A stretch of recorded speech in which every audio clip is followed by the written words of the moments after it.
who are very key and who are very respondent to our work for indigenous people in Africa. We know also there are some governments who don't want to hear because they say we are all indigenous.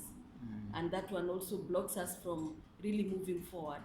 But what we are saying, the convention is here, it recognizes these people, other parties and other governments are also recognizing that. So as Africa, you should really be able to also look at that. And for the long time, that's why the convention, at the beginning, it was indicating indigenous and local communities.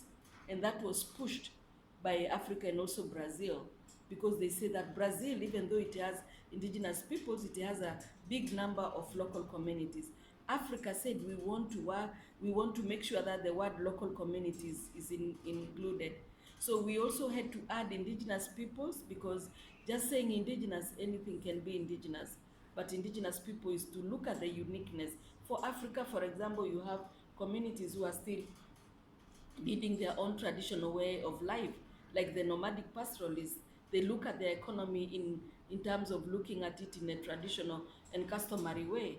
And like others who probably live in urban centers or who have changed their cultures and so on to a modern way of life, we have to really be focused on those communities and try to bring development towards them.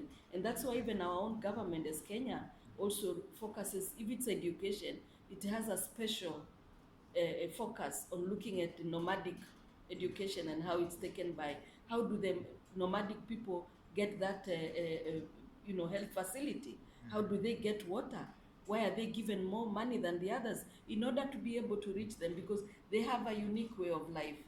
If it is the hunter-gatherers who are the people in the forest, like the Ogiek, we have to look at the way to focus on them so that we can reach them, because to them, it's their traditional way of life.